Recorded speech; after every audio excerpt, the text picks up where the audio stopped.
मणिपुरी वारी YouTube channel ना मयाम अमुक हन्ना तराम नोक्चरी मयामदा कईगुम वफम अमता सेंगतोक्चगे मदुदी ngarang wari hapchaba matamda kamenda mayamna taba yadaba athiba wahai panbire madu haibirakpagi mahuta asoi soida apam pamda du kamenda ningthi chana haibirakpa matamda harauna laujagani mayamgi suggestion khaurang ngaijari masi haibagi damakta warau biroi haujik ani suba saru khudol tamjari tomboy gi thamoi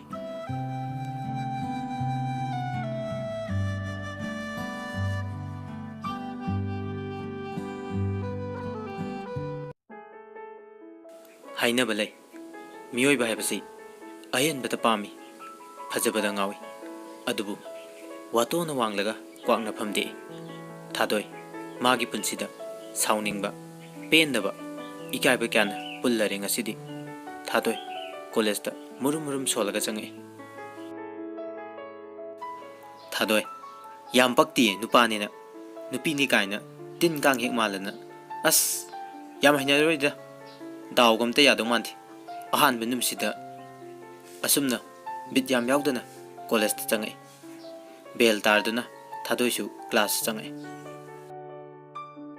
नावबा वाव फजे सिदिया थादोइ ओय नंगांगी तो कनांदनो नावबा baby करी लमगी लेरांग no थादोइ नोइ नाफागी नावबा ए खुकाक तो थादोइने फरबा दुदिया नावबा करी नुपी दुने सिबो थादोइ नोइ नापागी नुपी काबा नापागी नुपी नावबा हो Imangi ममो ओहनगे थादोइ ngसाइदगी साउनिंग लाइबदगी ताइनफम खंगदबदगी नावबदा किन्न थुनजिनके फरबा दुदिया नावबा ए कई नुपी दुने सिबो मकोक ची चाक चालो मयाम ममांगदा इकाई नुसियाना की नावबा थादोइ साउना मागी फममदा फमगी असुमना क्लास हौक्रे पुंखायमगी मतुंगदा क्लास लोइरे थादोइ बेरेंदादा सुम लेपगा लै कॉलेज अहानबगा ओइबनिना ममानबी कनामता तिन्नद्रे तंजादुदा नुपी अमा चंगक्तुना मागी मनाक्ता लेपके नीरू हाय आई नीरू तिन्नजे थादोइ ए होय थादोइ इंगंगै नीरूना मिंगदे थादोइ नीरूना खुमे nice name Thadoi same to you Niru सक याम फजे थादोइना नंगसु फजे नीरू क्लास संगजे असुमना थादोइ अमदी नीरू क्लास संखे थादोइना असुकुइबा नुपा सारपा नुपी अमता कोइरक्ते अदुबु माना नुपी ओलक्लबा मतमना नीरूबु हेक रुबदगी माबु नुसिबा पाम्बा फावरखे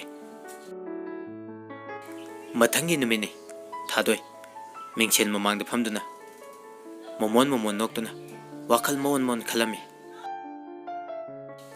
थादोइ आइसिबु नुपी अदुम ओलद्रने नुपा अमुक सागिजिरा फदी फजे है नीरूदो आइबु ngasi kerga chatkidrane लिपस्टिक का जिबु तैगिद्रने ngarangna nupi dongna ketharaga chatle aduga ngasina tomboy muk saradi fajarani asumna wakal amada tawringe magi phone gi ring laame Thadoi hello नीरूना लाक्ट्रिबो थादोइ लागे नुसिबी नीरू कयबा थादोइ ए नीरू हाइबा नीरू याय हे नंगसु लाओ थादोइ होय थादोइ की वाखल चोपी हे ngंताना नीरू फोन थमख्रे थादोइसु लेजबी केरदुना कॉलेज कारामी मखोयनी कॉलेज ता यौरामी नीरू हिंचाबी कयाम कोइरे अइना नंग हाइरिजे थादोइ चंगजी लाओ थादोइ नीरूगी हेंगो तब मवोंगदो कया हाइनरमदे नीरूदी थादोइजे तोम्बोइनी काजे खंगजे फोते नीरू क्लास संगजे थादोइ होय नावबा बाय असि नुपीजे आई ꯀꯣꯏꯗ ꯌꯥꯗ꯭ꯔꯦ ꯔꯤꯀꯤ ꯀꯔꯝꯕꯅꯣ ꯚꯥꯏ ꯅꯥꯎꯕ ꯉꯔꯥꯡ ꯑꯩꯒ ꯈꯠꯅꯕ ꯅꯨꯄꯤꯗꯣ ꯊꯥꯗꯣꯏ ꯍꯥꯏꯕ꯭ꯔꯥ ꯊꯣꯏꯗꯤꯡ ꯍꯥꯏꯕ꯭ꯔꯥ ꯇꯀꯨꯇꯤ ꯑꯐꯥꯎꯕ ꯂꯩꯁꯥꯕꯤꯁꯦ ꯔꯤꯀꯤ ꯃꯁꯛꯄꯨꯗꯤ ꯐꯖꯩꯅꯦ ꯌꯥꯏ ꯑꯗꯣ ꯅꯥꯎꯕ ꯑꯗꯣ ꯀꯩꯗꯧꯔꯒꯦ ꯔꯤꯀꯤ ꯀꯤꯗ꯭ꯔꯣ ꯅꯥꯎꯕ ꯑꯩꯗꯤ ꯀꯩꯒꯤ ꯔꯤꯀꯤ ꯉꯔꯥꯡꯒꯤꯗꯣ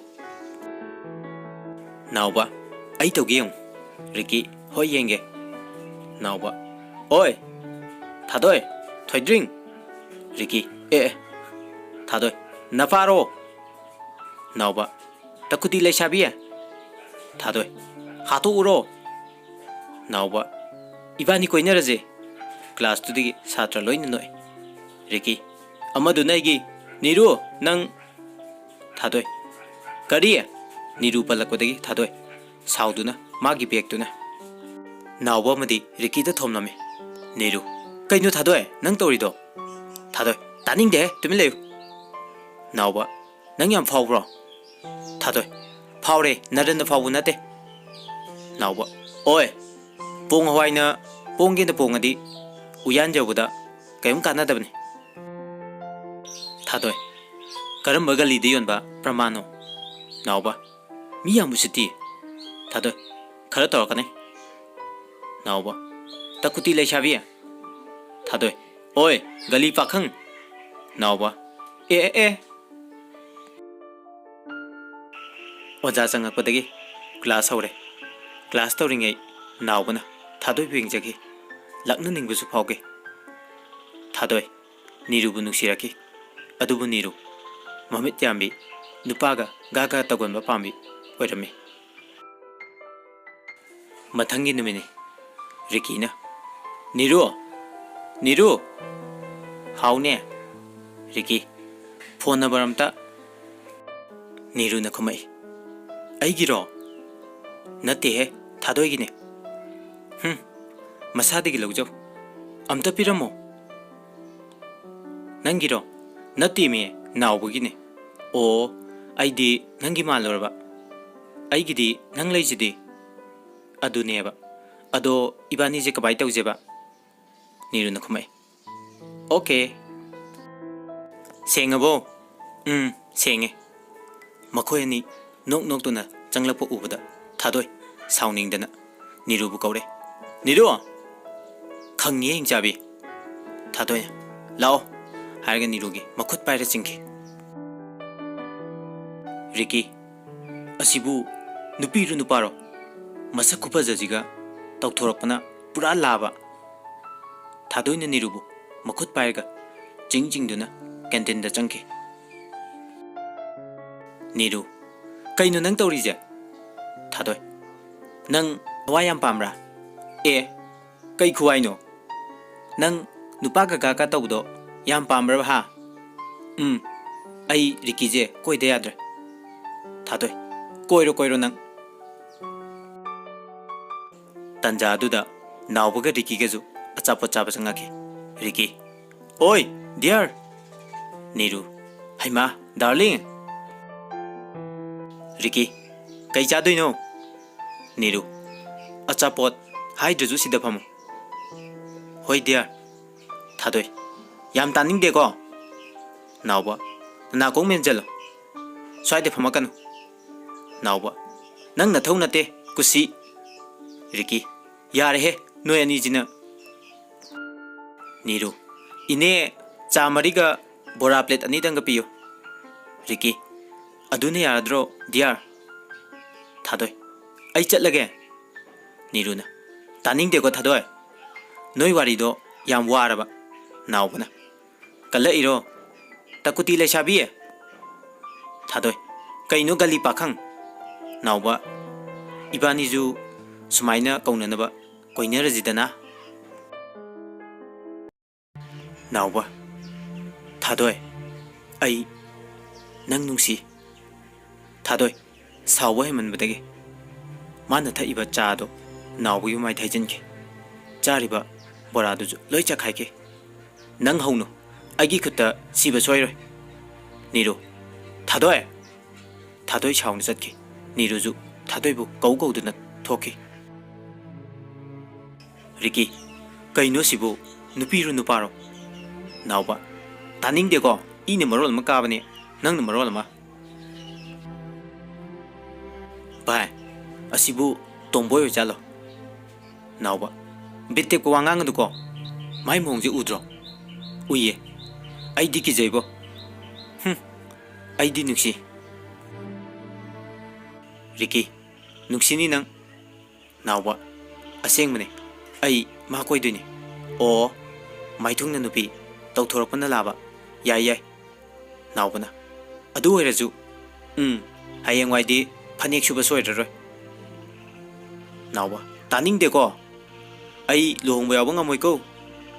Nauba, yare ko. Koi bu koi dre. Chumine dusu. Ado nangidi. Akoy di yare. Nauba, yam thuina. Ricky, khallo sak phajaba je. Yare, yam paktre. Chatlaje. Naubana, chaboragi becha piramduna. Makoi mayumda hankre. Asumna, tha ma hokre. Thadoi, nongma nongmagi Nirubu nuksibe helami. Nirubu udabada nungaitaba phone wari chanadabada laifam khanglamde. Adubu Nirudi Ricky ga yam kana nungsinarami. Nungtigi college ta thadoi uhandabida unaba wari chanaba tawrami. Asomdana naubadi thadoi gi paukum adum ngaijari. Nongmagi numine Niru Ricky ga nok tona wari chanari. Thadoi su class loiduna Nirubu thirami. Makoi ni ne wari chanabadu thadoi ni urami. Thadoi I kabana diloire. Adubu taptharaga thadoi na Niru da kaure. Niru thadoi. Thadoi namu kaidawrino duda. Niru sum wari channaramane. Thadoi cha thau jilao. Hoi Ricky ngai kho dear. Kaidawrage naubu kauruge. Kaigi pulap thakminaje. Hoi chalo. Ricky hairaga chatke. Niru phamusida thadoi. Nang kaidawrage nasangamdrabo. Kaisu taude ado. Niru hayu kaidawrage. Wa ma hage. Kai wano. Nang saugadra. Niru sauroi hayo. Thadoina nang lana dikhangano. Hoi hayo. Ai nang nungsiye Niru. Niruna aiju nang nungsiye. Imanabibu kaidobugi nungsiroiduno. Thadoi adui natiye ai nang hingminaba pame. Niru kaino thadoi nang haido. Thadoi asengmane Niru.